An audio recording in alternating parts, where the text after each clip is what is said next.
Essa série foi intitulada Espiritualidade Reformada e nós de fato percebemos a necessidade de desenvolvermos uma série, como essa que nós estamos iniciando, porque frequentemente e infelizmente nós observamos que muitos irmãos abraçam a fé reformada, mas por muito tempo parece que eles seguem pensando que a fé reformada se refere apenas a um conjunto de doutrinas para ser cridas.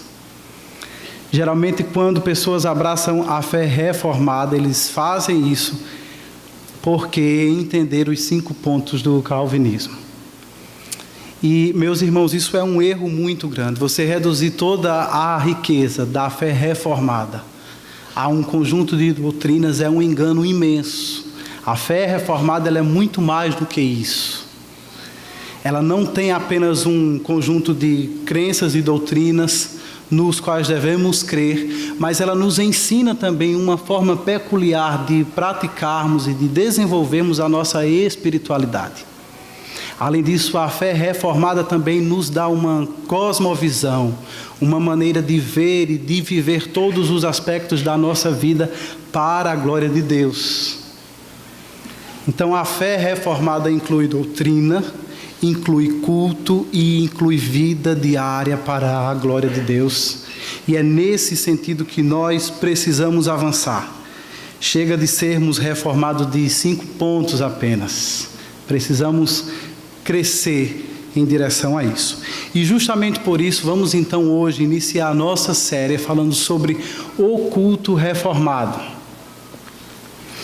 Eu não sei o que vem à sua mente quando você ouve o adjetivo reformado. A primeira vez que uma pessoa falou-me acerca de uma igreja reformada, eu pensei que tratava-se de uma igreja cujas práticas haviam sido reformuladas, haviam sido melhoradas e inclusive haviam sido modernizadas.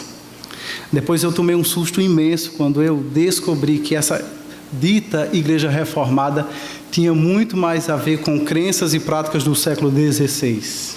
Ou seja, não era uma reforma para frente, era uma reforma para trás no tempo. E quando a gente usa essa palavra no sentido teológico, a gente está usando numa concepção completamente diferente daquela que a gente usa normalmente. A gente geralmente usa essa palavra reformar quase sempre referindo-nos a edificações. E quando nós vamos reformar uma casa, geralmente nós estamos pensando em ampliá-la, melhorá-la e inclusive adicionar cômodos e espaços que ela não tinha anteriormente. Mas no sentido teológico, reformar é o sentido mais literal da palavra, que é dar forma novamente, ou reconstituir a forma original de determinada crença, determinada prática. Portanto, quando a gente pensa na fé reformada, estamos aqui falando de um movimento histórico e doutrinário específico, que remonta ao século XVI, e a intenção desses nossos irmãos reformadores não era inventar um cristianismo melhor, não era aperfeiçoá-lo. Na verdade, a intenção deles era retroceder às Escrituras e descobrir a forma originária da fé apostólica. Portanto, quando a gente fala hoje aqui num culto reformado, não estamos apenas falando em algo institucional, não estamos aqui falando apenas em um movimento histórico, estamos falando na intenção de retornar a um culto que seja verdadeiramente bíblico, um culto que esteja de fato fundamentado no ensino dos profetas e dos apóstolos. E para isso eu peço que você abra comigo a sua Bíblia no livro do profeta Isaías, capítulo 6, e nós vamos ler dos versículos de 1 a 8.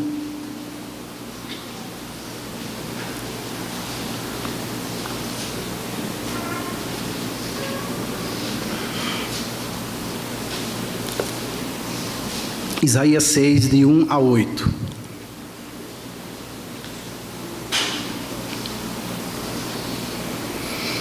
No ano em que o rei Uzias morreu, eu vi o Senhor assentado num trono alto e exaltado, e a aba da sua veste enchia o templo. Acima dele estavam serafins, cada um deles tinha 6 asas, com 2 cobriam o rosto, com 2 cobriam os pés, e com 2 voavam. E proclamavam uns aos outros: Santo, Santo, Santo é o Senhor dos exércitos, a terra inteira está cheia da sua glória. Ao som das suas vozes, os batentes das portas tremeram, e o templo ficou cheio de fumaça. Então gritei: ai de mim, estou perdido, pois sou um homem de lábios impuros, e vivo no meio de um povo de lábios impuros. Os meus olhos viram o Rei, o Senhor dos exércitos. Logo, um dos serafins voou até mim, trazendo uma brasa viva que havia tirado do altar com uma tenaz. Com ela tocou a minha boca e disse: veja, isto tocou os seus lábios. Por isso, a sua culpa será removida e o seu pecado será perdoado. Então ouvi a voz do Senhor conclamando: quem enviarei? Quem irá por nós? E eu respondi: eis-me aqui, envia-me. Oremos. Ó Deus, nós sabemos que o Senhor estará aqui nesse lugar conosco.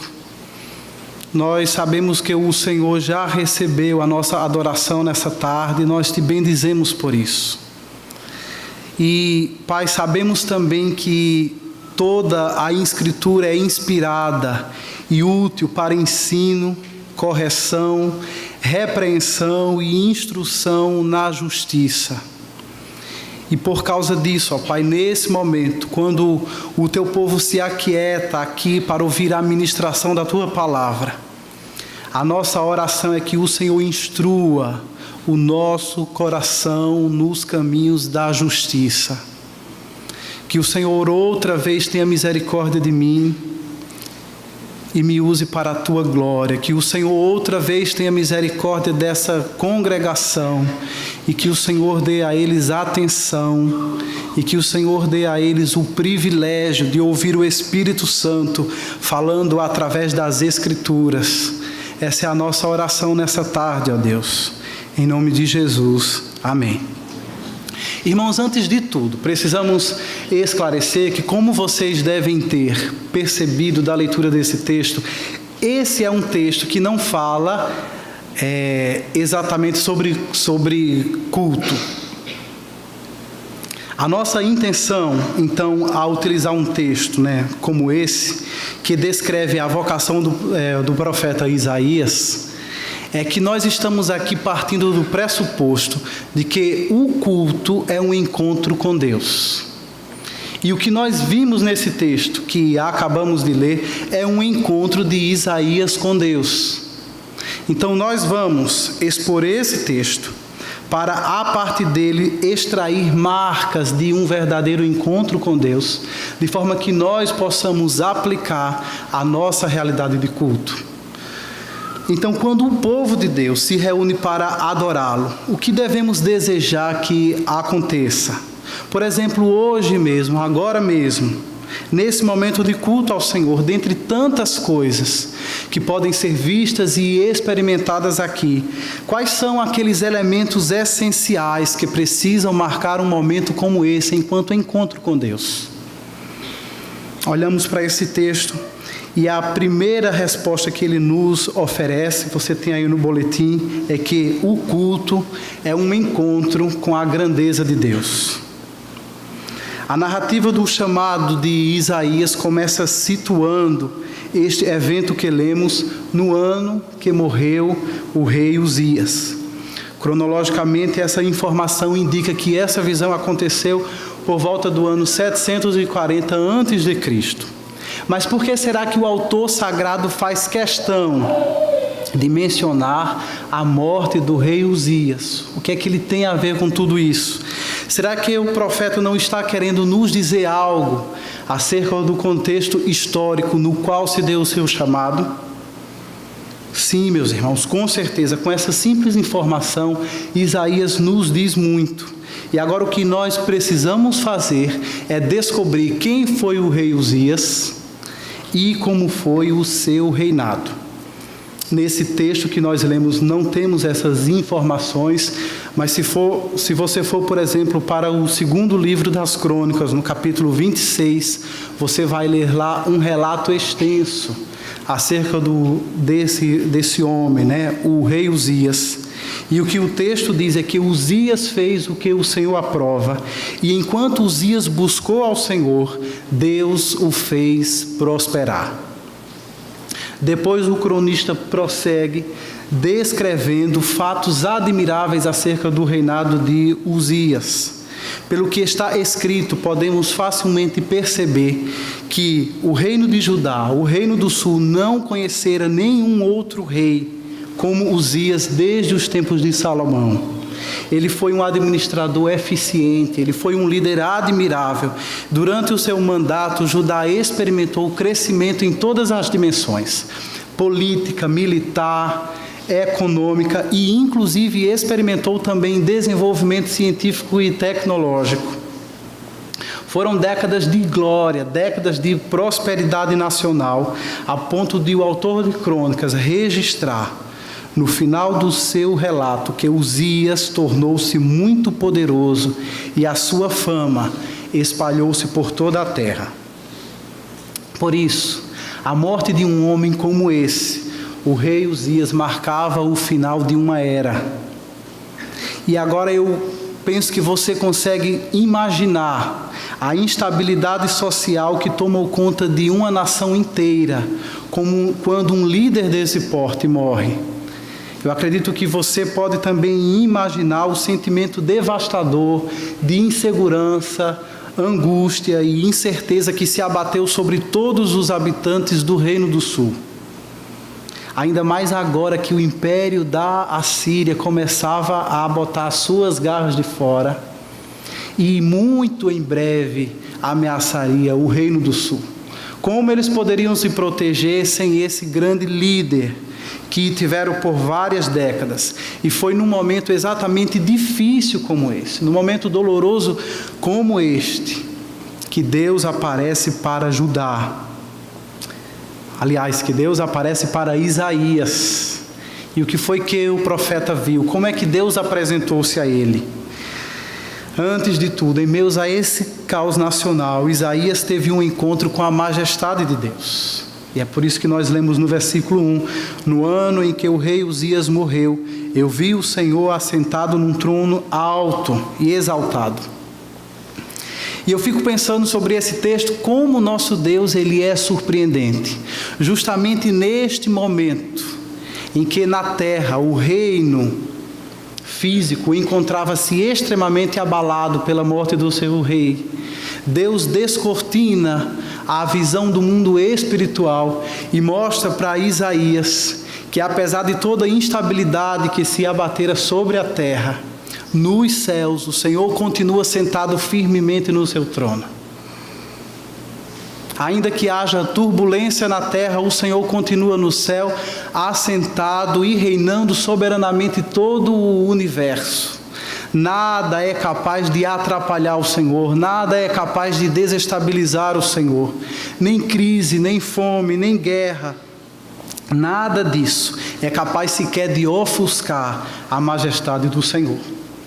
E observando para esse texto, a gente vê que essa atmosfera de majestade, ela é ainda mais ressaltada quando você percebe que há uma fusão de cenários. Primeiramente, Isaías vê o Senhor sentado num trono, mas logo em seguida, Isaías percebe também que as abas das vestes reais de Deus, elas enchem o templo. Consegue perceber dois cenários completamente diferentes? A sala do trono, via de regra, deveria estar no palácio real. Mas aqui, a sala do trono, o trono de Deus, encontra-se no templo. E, portanto, Deus está sentado no trono, mas as suas vestes enchem o templo. O que nos mostra a superioridade do reinado de Deus sobre todos os reinos do mundo. A majestade de Deus, ela não se limita ao seu trono. A majestade de Deus transborda e ela enche até o espaço do santuário, porque só Ele é o Rei soberano, o Rei de toda a terra, e ao mesmo tempo só Ele é o Deus eterno. E por isso Deus tem livre trânsito, seja na sala do trono, no palácio real ou no santo dos santos do templo. Ele é o Deus soberano, Ele é o Deus eterno, e Ele é o soberano dos reis da terra. Mas além da majestade, Isaías se depara também com outros atributos divinos. E para isso agora entram em cena os serafins, que segundo alguns estudiosos da Bíblia, serafins são seres celestiais, cujo ministério central é exaltar a santidade de Deus. É o que lemos nos versículos 2 e 3, diz: acima dele, acima do trono, estavam serafins. Cada um deles tinha 6 asas. Com 2 cobriam o rosto, com 2 cobriam os pés, e com 2 voavam, e proclamavam uns aos outros: Santo, Santo, Santo é o Senhor dos exércitos, e toda a terra está cheia da sua glória. A santidade de Deus significa que Deus está completamente separado de qualquer forma de pecaminosidade. Seja a pecaminosidade dos homens, seja a pecaminosidade desse mundo caído, ou seja também a pecaminosidade do império demoníaco de Satanás. Deus está completamente distanciado, afastado e separado de tudo isso. Como nos ensina a Confissão de Fé de Westminster, Deus é um Espírito puríssimo. E isso é algo que não pode ser dito de nenhum outro ser, além do próprio Deus, né? Só Deus é totalmente santo. Além disso, não sei se você também percebeu no texto, os serafins, eles exaltam não apenas a santidade de Deus nos céus, mas eles exaltam também a glória de Deus na terra. Através dessa visão do trono celestial, Isaías teve um encontro não apenas com a majestade de Deus, não apenas com a santidade de Deus, mas também Isaías teve um encontro com a glória de Deus. E essa glória, esse encontro com a glória de Deus foi evidenciado pela presença de barulhos, tremores e fumaça. Na narrativa bíblica como um todo, isso é comumente apresentado para apontar, para sinalizar a presença gloriosa de Deus. Aconteceu basicamente a mesma coisa no deserto do Sinai. Quando Deus entrou em aliança com os hebreus, quando eles estavam saindo do Egito, a Bíblia diz que a glória de Deus desceu sobre o monte. E por causa disso o monte fumegava. Por causa disso o monte tremia e havia um forte barulho de trovões e de trombetas. E é interessante no texto de Êxodo que diz que não apenas o monte tremia com a presença gloriosa de Deus, mas o próprio povo que se encontrava ao pé do monte tremia também diante do peso da glória de Deus. E por isso tudo, eu creio que uma primeira aplicação que nós precisamos fazer desse texto é que, a fim de termos um culto reformado, a fim de termos um culto genuinamente bíblico, nós devemos, antes de tudo, aprender a cultuar a Deus com reverência. Eu creio que você notou que nessa experiência do chamado de Isaías, tudo que aconteceu foi totalmente centralizado na pessoa de Deus. Embora haja outros personagens e elementos nessa narrativa, nenhuma delas ou nenhum deles rouba nem ofusca o protagonismo de Deus. Pelo contrário, todos os personagens e todos os elementos apontam em uníssono para a grandeza de Deus. E aqui nós temos a nossa razão para dizer que o culto verdadeiro, o culto reformado, ele precisa ser pautado antes de tudo com a nossa reverência, ou pela nossa reverência. É porque o culto não é sobre nós, o culto não é sobre a nossa igreja, O culto não é sobre as nossas preferências, o culto é sobre Deus. E quando nós temos consciência que estamos diante dele, a nossa atitude não deve ser outra, senão de reverência. O culto deve ser teocêntrico, e isso deve inspirar em nós santo temor e reverência diante dele. Observe, por exemplo, os serafins, mesmo eles sendo seres espirituais que vivem em santidade na presença de Deus. Pelo que eles dizem no texto que lemos, eles reconhecem claramente a distância que existe, ou a distância em que eles se encontram em relação à santidade total e absoluta do Senhor. E por causa disso, eles também demonstram reverência. Eles cobrem seus pés e eles cobrem os seus rostos na presença de Deus. E eu creio, meus irmãos, que aqui nós também deveríamos imitar a conduta dele. Quando nós nos reunimos aqui, no dia do Senhor, nós não podemos agir como se estivéssemos diante de um exercício religioso qualquer. Apesar desse ser um ambiente familiar a nós, apesar de estarmos aqui entre pessoas que nos são familiares, nós precisamos ser tomados da consciência de que esse momento de culto é um momento de encontro coletivo com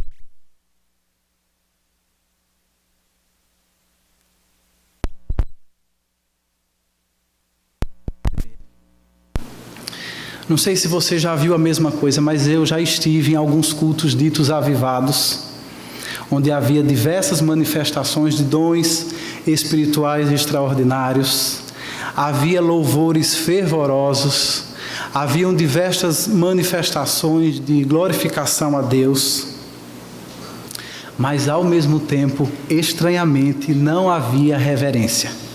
As pessoas se movimentavam o tempo todo, as pessoas conversavam o tempo todo, as pessoas entravam e saíam do recinto do culto o tempo todo. E o mais impressionante ainda que eu achei é que até os últimos minutos do culto ainda tinha crente chegando ao templo. E eu fiquei pensando, meu Deus, onde está a reverência desse povo? Apesar de toda essa aparência de fervor, apesar de toda essa aparência de intimidade com Deus, será que eles têm consciência de que verdadeiramente estão na presença de Deus? Ou eles estão apenas tendo uma experiência com a religião humana? Se temos consciência da grandeza de Deus, se temos consciência da importância desse momento de culto a Deus, então, meus irmãos, é coerente que nós nos preparemos para isso. Tiaguinho orou sobre isso aqui. Nós precisamos, por exemplo, preparar o nosso corpo, precisamos descansar devidamente, para que quando a gente chega aqui no momento do culto, a gente possa dar o nosso melhor a Deus. Você não pode estar num culto reverentemente se você cochila o tempo todo. E não apenas preparar o nosso corpo, mas nós também precisamos preparar o nosso espírito. E fazemos isso à medida em que nós oramos, em que nós meditamos na palavra de Deus a semana toda.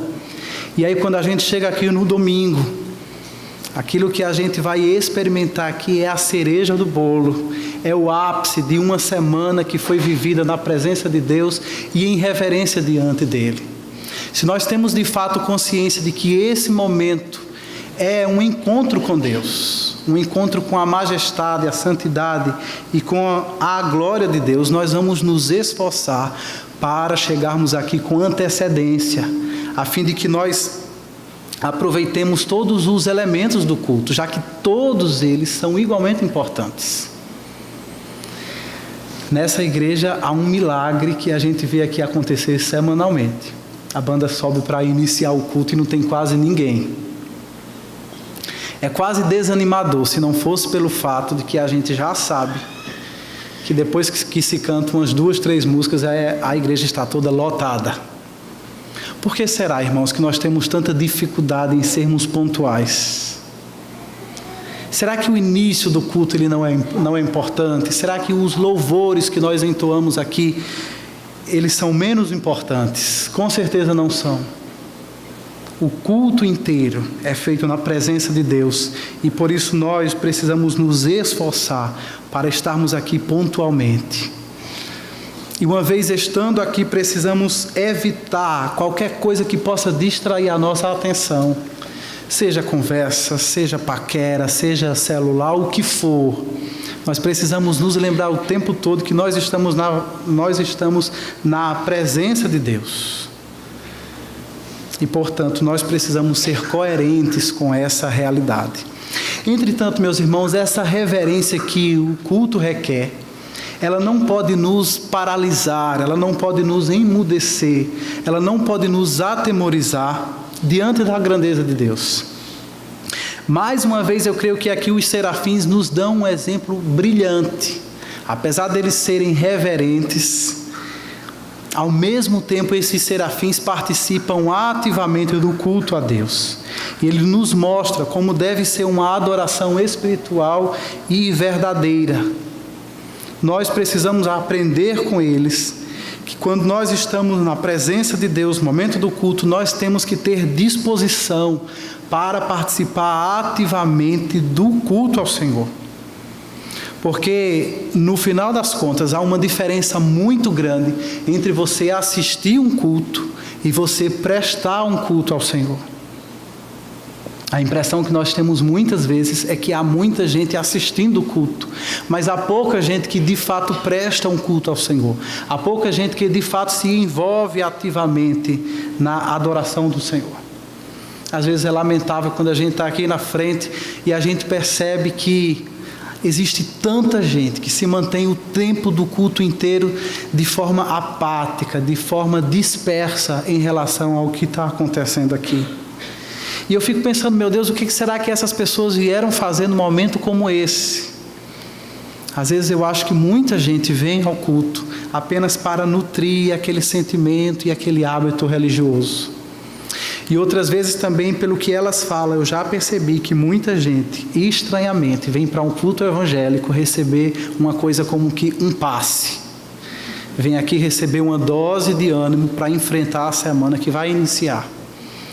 E não é esse, absolutamente, meus irmãos, não é esse o objetivo do culto.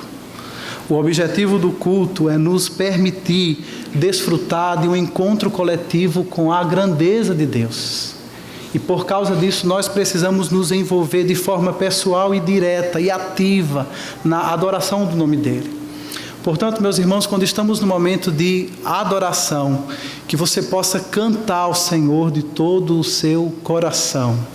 Quando nós estamos aqui orando, que você possa derramar a sua alma na presença do Senhor.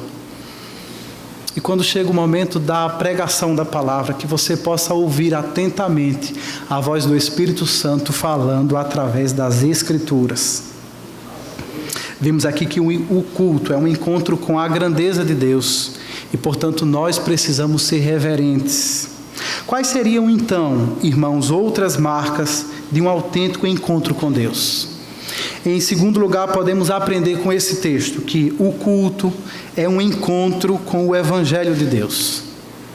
Quando Isaías se depara com a santidade de Deus, ele imediatamente toma consciência da sua pecaminosidade.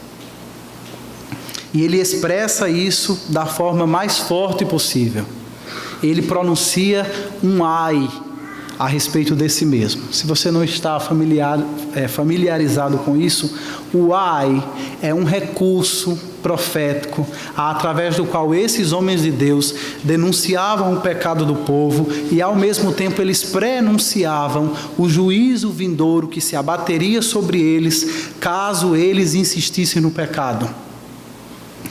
Quando a gente pega esse livro de Isaías, a gente vai ver que nos 5 capítulos anteriores, Isaías está o tempo inteiro denunciando o pecado do seu povo, Judá, e ao mesmo tempo ele está alertando esse povo de que se eles não mudarem as suas práticas, o Senhor trará juízo sobre eles.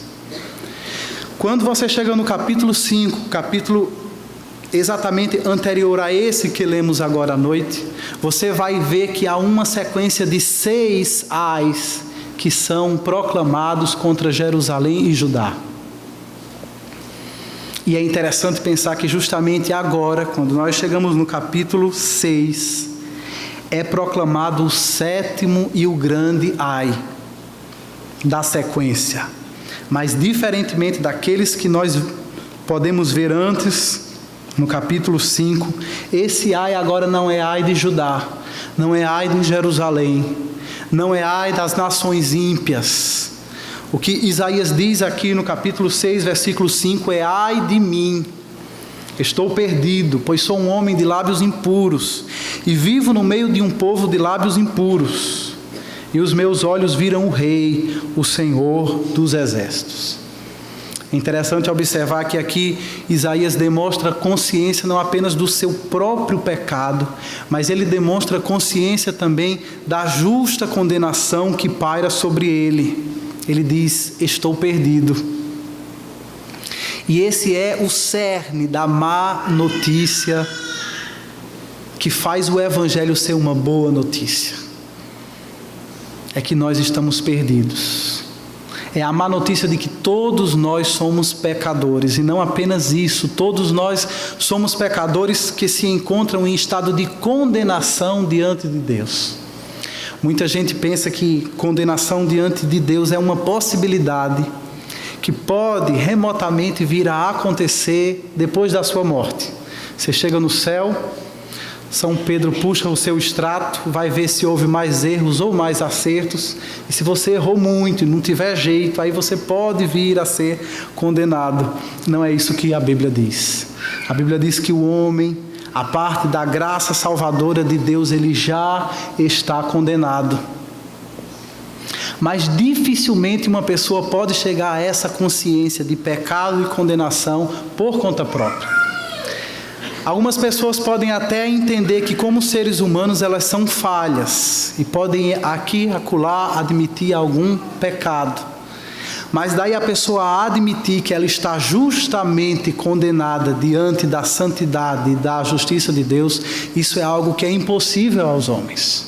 Só o Espírito Santo, através da sua atividade redentiva, é que pode trazer um homem a essa consciência.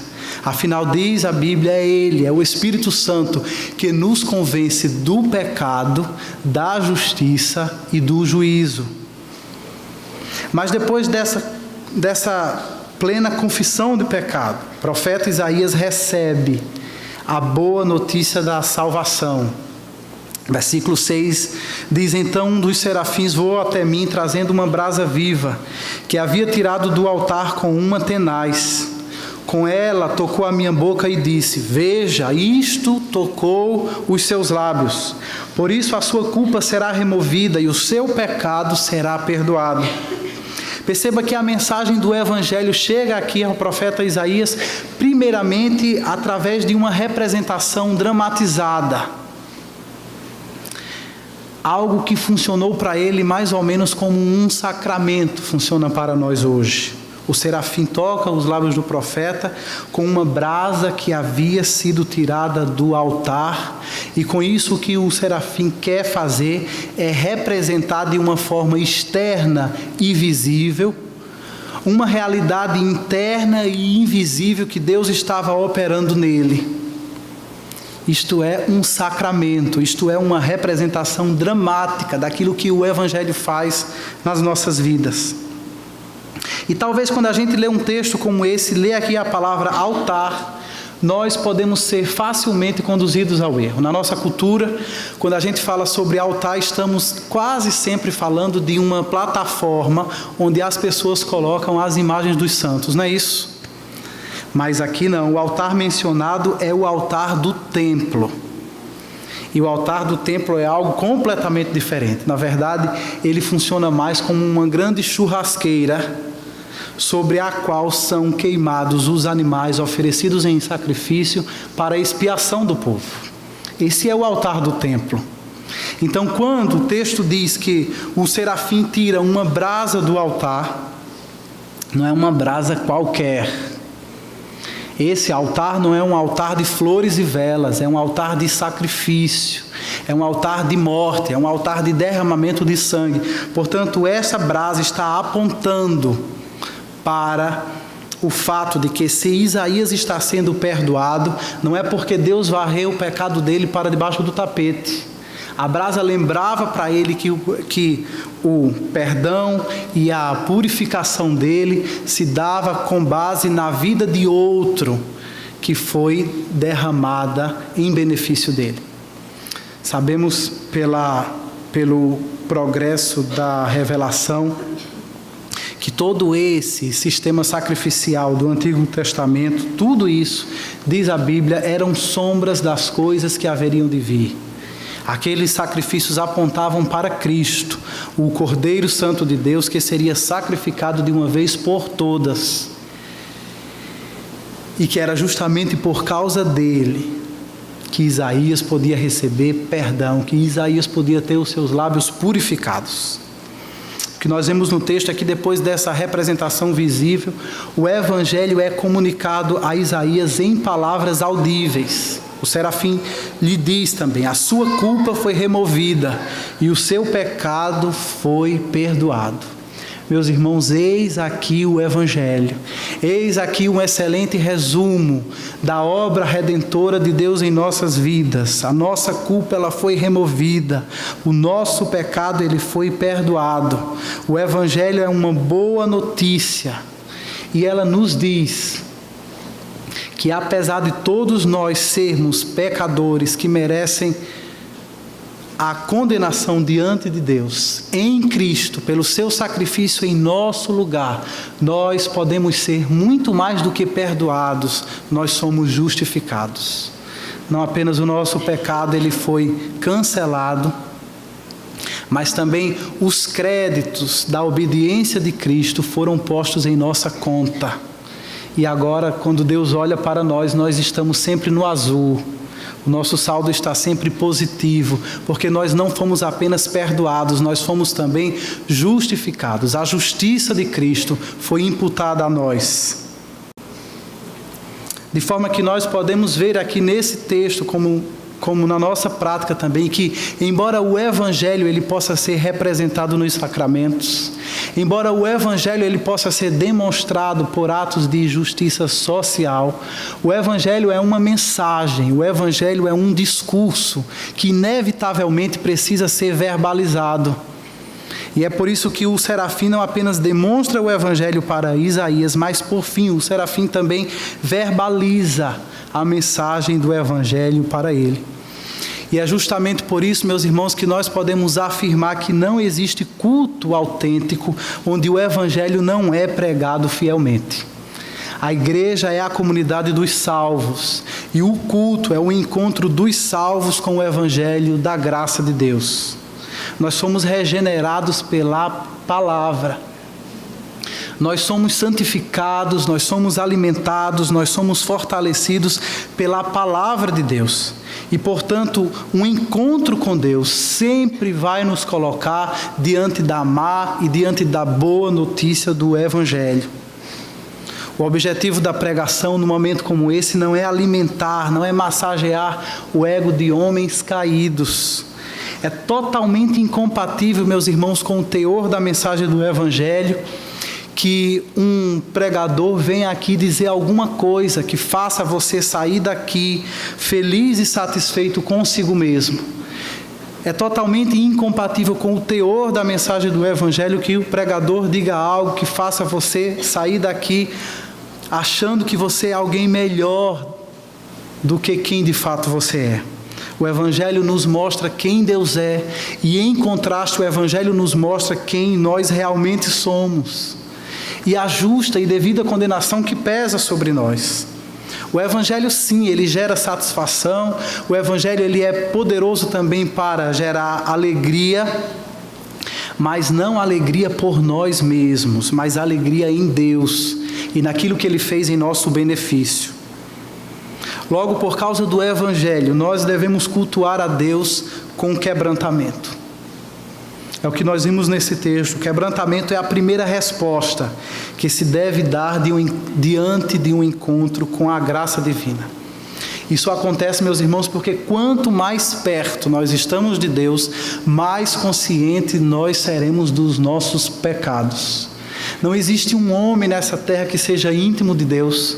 Não existe um homem que verdadeiramente ande na presença de Deus, que não seja ao mesmo tempo um homem altamente quebrantado e um homem altamente consciente do seu estado de miséria, em contraste com a perfeita santidade de Deus. Embora no culto haja lugar para celebração, embora no culto haja lugar para alegria, nós podemos afirmar também que não pode haver um culto verdadeiro sem que haja espaço para quebrantamento. Sobre isso, Tiago escreve o seguinte, em sua carta ele diz: aproximem-se de Deus e Ele se aproximará de vocês. Pecadores, limpem as mãos, e vocês que têm a mente dividida, purifiquem o coração. Entristeçam-se, lamentem e chorem. Troquem o riso por lamento e a alegria por tristeza. Humilhem-se diante de Deus e Ele os exaltará. E como disse certa vez o reverendo Augusto Nicodemos, comentando sobre esse texto, ele diz: olha, meus irmãos, isso aqui é algo que a turma do louvorzão não entende. Não é? Se você acha que a vida com Deus, que o culto a Deus é lugar para euforia, você não vai entender jamais as palavras que Tiago nos diz nesse texto. De fato, no culto ao Senhor não há lugar para euforia. No culto ao Senhor não há lugar para agitação. No culto verdadeiro não há lugar para nenhuma forma de balacobaco. Se nós levamos a sério a mensagem do Evangelho, se nós entendemos de fato o que o culto é, o que nós mais urgentemente precisamos fazer quando nós nos encontramos diante da majestade de Deus é nos quebrantarmos e não nos agitarmos. Outra aplicação oportuna é que nós devemos cultuar a Deus com simplicidade. E aqui eu creio que Isaías nos dá um exemplo de simplicidade fenomenal. Você observa nesse texto inteiro, quando ele se vê diante da grandeza de Deus, Isaías não busca usar de criatividade para de alguma forma chamar a atenção do Senhor para si, como nos ensina alguns gurus da música gospel. Isaías sabe que isso não tem sentido nenhum. Isaías sabe que isso inclusive não seria sequer possível, porque, meus irmãos, se nós pensarmos bem, a única coisa que pode chamar a atenção de Deus quanto a nós é o nosso pecado. E nesse sentido, ninguém precisa se esforçar, porque nós já chamamos a atenção de Deus com o nosso pecado, a ponto de Deus enviar o seu Filho para nos salvar. E, portanto, quando nós estamos diante de Deus, nós não precisamos tentar querer impressionar ao Senhor. Nós precisamos é nos quebrantar e responder ao Senhor com uma adoração sincera e simples. E isso é completamente diferente do culto show que está aí tão em voga nas igrejas evangélicas. Na verdade, pouca gente sabe disso, mas a prática do culto show começou a partir de um movimento nos anos 80, de algumas mega igrejas americanas, que deram origem a uma onda chamada movimento, o nome é Seeker Sensitive, seria movimento de igrejas sensíveis aos buscadores, ou igrejas sensíveis aos interessados. Essas mega igrejas começaram a refletir, começaram a pensar formas de alcançar cada vez um público maior, principalmente alcançar pessoas que até então evitavam Deus e, consequentemente, evitavam a igreja também. E eles pensaram, por que a gente não pode reformular a nossa igreja? Por que a gente não pode reformular o nosso culto e deixá-lo um pouco mais parecido com aquilo que as pessoas já têm na sua vida diária? Em outras palavras, com aquilo que elas têm no mundo. E nesse sentido, o espaço do culto foi completamente remodelado, para que perdesse toda aquela aparência do templo e que agora se parecesse mais com as casas de show que o mundo conhece muito bem. O culto também ele foi completamente remodelado para que não houvesse nada que de alguma forma soasse estranho aos ouvidos das pessoas que iam ali participar deles. Inclusive a própria música sofreu influências fortes a ponto dessas igrejas abandonarem toda a riqueza dos antigos hinos. E eles abraçaram a música pop, exclusivamente a música pop, como uma ferramenta para atrair, para envolver pessoas na adoração. Até a própria pregação foi grandemente prejudicada por esse movimento, quando eles deixaram de praticar uma exposição do texto bíblico para praticar uma espécie de palestra, cujo conteúdo era algo mais moralista, mais ético e mais terapêutico. E como consequência disso, podemos dizer que com certeza não houve mais conversões, porque quem convence e quem converte é o Espírito. E o Espírito Santo não depende desses artifícios humanos. Pelo contrário, o que houve foi uma degeneração mesmo do culto ao Senhor. O que houve foi uma degeneração da adoração, o que houve foi uma degeneração da pregação, a ponto de a própria mensagem do Evangelho ter sido bastante diminuída, bastante prejudicada. Ainda que as intenções originais fossem boas, mas um tipo de culto como esse, um tipo de igreja como essa, é uma igreja que foge completamente à simplicidade do Evangelho. E por fim ela acaba distorcendo a própria mensagem do Evangelho, que em essência é algo bem simples. Nós precisamos aprender a cultuar a Deus em simplicidade. Isso nos faz aqui lembrar o princípio regulador do culto. Não sei se você já ouviu falar sobre isso.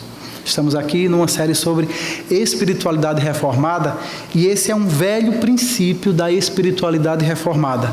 Ele nos diz que Deus deve ser adorado exclusivamente através das formas estabelecidas por Ele mesmo. O princípio reformado ele parte da consciência de que foi Deus que se revelou a nós, é Deus que nos convida a adorá-lo e é Deus também que estabelece as formas pelas quais nós vamos adorá-lo e que aqui não há espaço nenhum para a nossa criatividade humana. Nós vamos tão somente observar aquilo que as Escrituras prescrevem como formas aceitáveis de adoração, e é por isso que num culto bíblico o que nós temos é leitura da palavra, oração, cânticos, ofertas, pregação e sacramentos. Nós não devemos adorar segundo as nossas preferências pessoais. O culto deve ser prestado de acordo com a vontade de Deus, revelada nas Escrituras, e não com a nossa vontade. E meus irmãos, o rei Uzias, aquele que nós mencionamos no início da mensagem, é um dos melhores exemplos que nós temos na Bíblia de uma pessoa que quebrou, que transgrediu o princípio regulador do culto e se deu muito mal. Eu comecei essa mensagem falando sobre esse reino dele, como era grande, como era esplendoroso, como era próspero. Mas o que faltou dizer foi como que esse homem morreu. E por que esse homem morreu? Depois de várias décadas temendo ao Senhor e sendo grandemente abençoado por Deus, um dia o rei Uzias teve uma ideia terrível. Ele entrou no templo do Senhor e foi por si mesmo, com suas próprias mãos, oferecer incenso diante de Deus. E você pode pensar, poxa, que homem adorador, que homem piedoso. Mas, meus irmãos, vocês precisam lembrar que a lei do Senhor não permitia que outras pessoas, senão os sacerdotes, oferecessem sacrifícios ou oferecessem incenso no templo. O que Uzias fez foi tentar celebrar um culto de acordo com a sua própria vontade, um culto do seu jeito, um culto de acordo com a sua preferência pessoal, em prejuízo daquilo que a lei de Deus determinava quanto às formas aceitáveis de adoração. E diz o texto bíblico que assim que ele lançou mão do incenso, o Senhor feriu a Uzias com lepra. A lepra apareceu na sua testa e a partir daquele momento até o final da sua vida, por causa da lepra, Uzias viveu como uma pessoa impura, uma pessoa completamente inadequada, completamente inapropriada a prestar culto ao Senhor. E a lição que nós tiramos dessa história é que Deus é soberano sobre todas as coisas e Ele é soberano também sobre o culto que nós prestamos aqui. E por isso nós precisamos adorá-lo de uma forma que agrade a Ele e não a nós mesmos. O que mais nós devemos esperar, meus irmãos, de um culto ao Senhor? Ele é um encontro com a grandeza de Deus, ele é um encontro com o Evangelho de Deus, mas em terceiro lugar, ao olharmos para esse texto, nós podemos aprender que o culto é também um encontro com a missão de Deus. Versículo 8 diz: então ouvi a voz do Senhor conclamando: quem enviarei? Quem irá por nós? E eu respondi: eis-me aqui, envia-me. Chegando ao final da visão, Isaías mais uma vez é surpreendido com esse evento. Agora ele ouve a voz do próprio Deus falando com ele. E nessa fala, Deus faz a ele um chamado para que ele atendesse ao ofício profético. E aí ele pôde ver a Deus, ele pôde ouvir a voz de Deus, ele pôde ser perdoado por Deus. E tudo isso era um grande privilégio para ele. Mas agora Deus o está levando adiante e está mostrando que além de privilégios, Deus tem também para ele a responsabilidade, o grande desafio de transmitir essa mensagem a outros. Diante da voz de Deus que o desafiava para o ministério, Isaías, agora perdoado, ele atende prontamente ao chamado de Deus. Ele diz: eis-me aqui, envia-me. E ele se dispõe a levar a palavra de Deus aos ouvidos insensíveis do povo de Jerusalém e Judá. Meus irmãos, não foi uma missão fácil, foi uma missão dificílima. Se você ler o que segue nesse texto, em seguida ao versículo 8, Deus vai dizer a ele que ele vai pregar, mas as pessoas não vão ouvir. Humanamente falando, poderíamos dizer que Isaías teve um ministério fracassado. Não houve conversões em massa. Não houve tanto quebrantamento, não houve tanto choro quanto ele talvez pudesse esperar, mas Deus foi glorificado. Sempre que o Evangelho é pregado fielmente, Deus é glorificado, independente dos resultados produzidos. Portanto, com uma resposta à sua submissão, Isaías nos ensina que nós devemos cultuar a Deus com disposição para servi-lo. O culto verdadeiro não é um conjunto de sentimentos que nós aqui estimulamos por algumas horas. Cultuar a Deus também envolve uma dimensão muito prática, que é de nos colocar diante do desafio de compartilhar com outros a mensagem do Evangelho que nos alcançou e que fez de nós adoradores de Deus. Esse é um padrão recorrente na Bíblia. A responsabilidade e privilégios andam juntos. E aqui nós temos um teste valioso, a missão de Deus. Ela nos dá um teste valioso para que nós possamos medir, para que nós possamos avaliar a qualidade e a autenticidade da nossa adoração. Porque um culto falso nos leva a buscarmos cada vez mais a satisfação dos nossos desejos egoístas e não a vontade de Deus para as nossas vidas. O culto mundano, ele ressalta as minhas necessidades mesquinhas, em vez de nos mostrar a necessidade dos homens perdidos que precisam conhecer ao Senhor para que também possam adorá-lo. O culto idólatra, ele aponta para o nosso ego caído e não para o ser de Deus em sua majestade, santidade e glória. Por outro lado, o culto autêntico, que é um verdadeiro encontro com Deus, ele vai inevitavelmente nos levar ao centro da vontade de Deus para as nossas vidas, por mais desafiador que isso nos seja. O culto ao Senhor, ele nos motiva, ele nos impulsiona e ele nos equipa para nós levarmos a mensagem de Deus aos perdidos. O culto bíblico, ele dá frutos que ultrapassam os limites da nossa reunião dominical. O culto reformado, que é também um culto missional, ele funciona como um lembrete permanente de que o perdão dos meus pecados não é o fim da minha caminhada com Deus, mas que é apenas o início. Finalmente, meus irmãos, para concluir, eu queria aqui usar as palavras do profeta Jeremias para dizer que se nós de fato queremos praticar um culto saudável, um culto bíblico, um culto reformado, que verdadeiramente agrada a Deus, o nosso grande desafio nos dias de hoje é nos colocarmos diante das bifurcações, diante das encruzilhadas da espiritualidade contemporânea, pararmos, olharmos e perguntarmos pelas veredas antigas, até que nós encontremos o bom caminho das Escrituras, percorrido por tantos homens e mulheres de Deus, e tendo encontrado esse caminho, que nós o sigamos com perseverança e com fidelidade, a fim de que andando nele, nós encontremos o descanso, a satisfação e o sentido que existe em Deus somente e em nenhum outro. Que Ele nos abençoe. Amém. Pai querido, nós te agradecemos pela Tua palavra que é viva e eficaz. Que o Senhor nos ajude, Deus, a vivermos os desafios que ela apresenta para nós nessa tarde.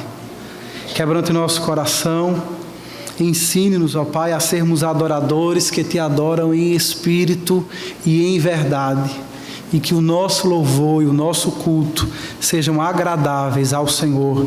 É o que nós Te pedimos nessa noite, em nome de Jesus. Amém.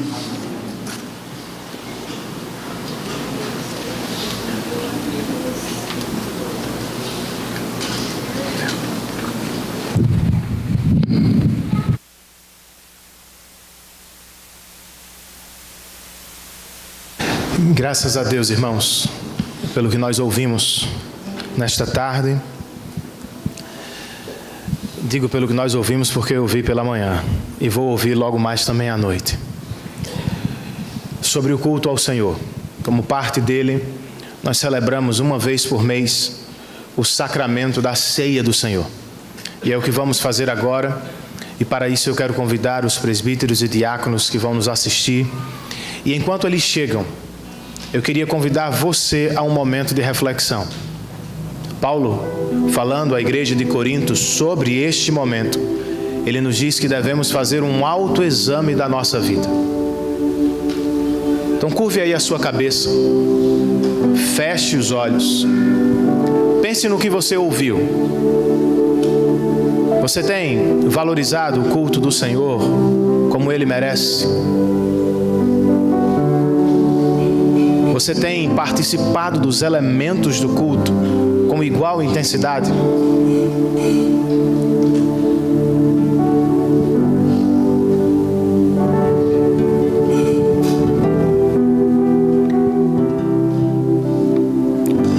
Senhor, tenha misericórdia de nós.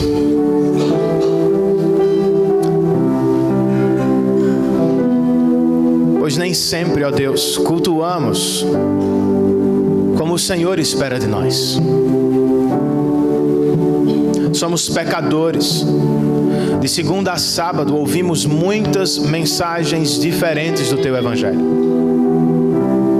Mensagens que povoam a nossa mente, poluem o nosso coração, desviando a nossa atenção, inclusive no domingo, de Ti para as coisas, de Ti para pessoas, de Ti para as nossas próprias ambições. Tenha misericórdia de nós, Senhor. Louvado seja o Teu nome, porque como fizestes com Isaías, por graça o Senhor também se aproximou de nós. Fez um caminho, arrumou uma mesa, nos deu através de Cristo acesso à Tua presença, nós pecadores. Obrigado, Jesus. Toma este momento importante do Teu culto esses elementos simples e os usa como meio de graça, Senhor, para despertar mente, tocar e aquecer coração, levantar-nos de nossa mornidão, nos dando fervor espiritual e compromisso com a Tua palavra. Usa este momento, Senhor, nós te pedimos em nome de Jesus. Amém.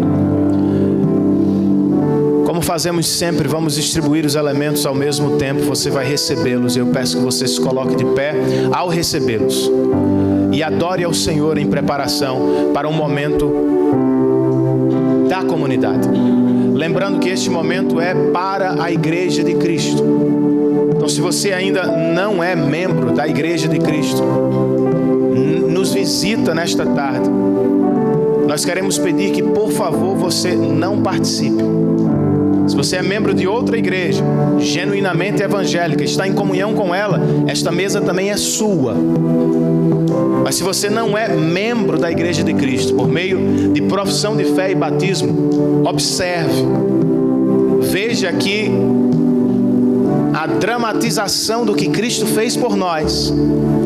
E quem sabe, deseje estar dentro deste corpo, por quem Cristo morreu na cruz do Calvário.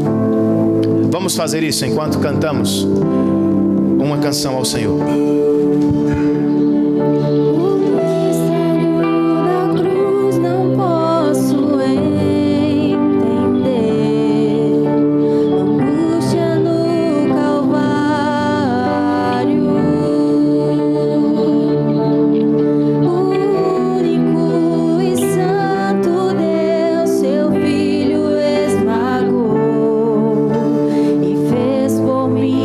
Amargo fel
Bendizemos ao Senhor com alegria, irmãos. Deus de graça e amor, quero viver pra ti.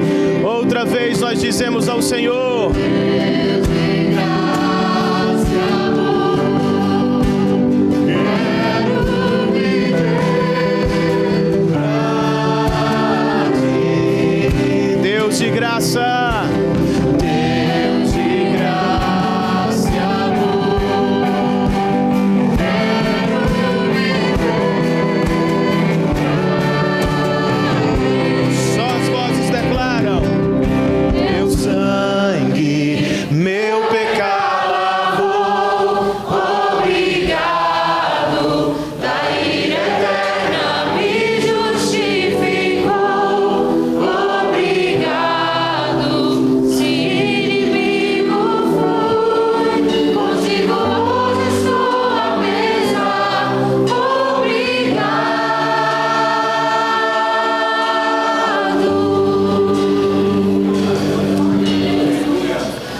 Na noite em que o Senhor foi traído, Ele tomou um pão, o partiu e disse a inimigos: este é o meu corpo, que será dado em favor de vocês. Ele foi amigo de seus inimigos. E por causa dele, nós, outrora inimigos de Deus, somos agora amigos eternos do Senhor. Participe deste pão, meu irmão, adorando aquele que foi partido no seu lugar.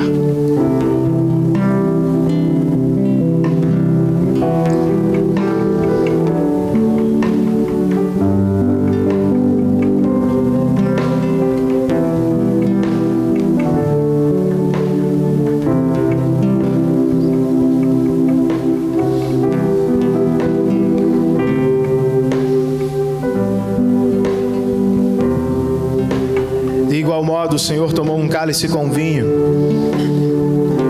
e antes de partilhá-lo com os seus discípulos, Ele disse: este é o cálice da nova e eterna aliança que tenho com vocês. Ele derramou o seu sangue, irmãos, para comprar a nossa amizade com o Pai para sempre. E no culto cristão, nós lembramos desta boa notícia semanalmente. Uma vez por mês, através do sacramento, somos forçados a ver de perto o que Ele fez por nós. Ele bebeu do cálice da ira de Deus para nos dar paz com o Pai para sempre. Participemos, cristãos, deste momento pactual com Deus, relembrando o que Ele fez por nós para nos ter por perto e o privilégio que temos de estar perto. Participemos todos.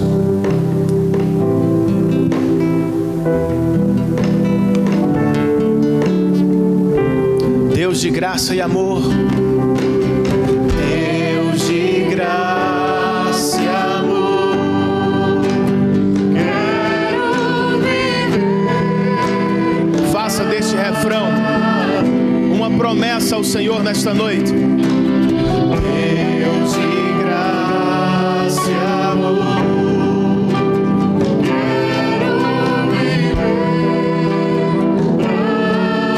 esse é o nosso desejo, Senhor. Deus de graça e amor, quero viver só para Ti, Senhor. Só para Ti, Jesus.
Senhor nosso Deus e Pai, nós te damos graças e louvamos o teu santo nome, Senhor, por estarmos em tua casa e assim, ó Deus, podermos cultuar a ti com reverência, com comprometimento, com humildade, Senhor.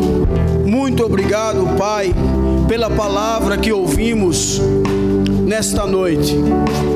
Deus, que ela venha mudar, ó Deus, o nosso modo de cultuar a ti, Senhor. Que venhamos entender, Pai, que estamos aqui para glorificar e exaltar o teu santo nome. Que estamos aqui, Senhor, porque somos pecadores e precisamos cada dia mais do Senhor. A nossa dependência, Senhor, está totalmente em ti. Por isso, Deus, nós te pedimos que o Senhor nos ajude. No nome do teu Filho Jesus Cristo. Te louvamos, Senhor, pelo teu Filho, porque é por meio dele, Senhor, que podemos te cultuar. Estávamos afastados de ti, ó Deus, mas o Senhor, por meio de Cristo, morrendo naquela cruz do Calvário, nos deu este livre acesso à tua presença. Por isso, Deus, muito obrigado. Muito obrigado por participarmos da mesa do Senhor, por trazermos à memória aquilo, Senhor, que nos traz a esperança. Leva-nos em paz para casa, Pai bendito. Nos dá uma noite tranquila, um sono reparador, uma semana abençoada na tua presença. Que venhamos, Senhor, nos apresentar de modo digno do Evangelho de Cristo Jesus. Que venhamos, ó Deus, cumprir com a missão. Venhamos testemunhar a tua palavra, Senhor, seja na nossa casa, seja no nosso trabalho, seja na universidade, aonde colocarmos os nossos pés, Senhor, que possamos ser proclamadores verdadeiramente do teu Evangelho. Livra-nos do mal, Senhor.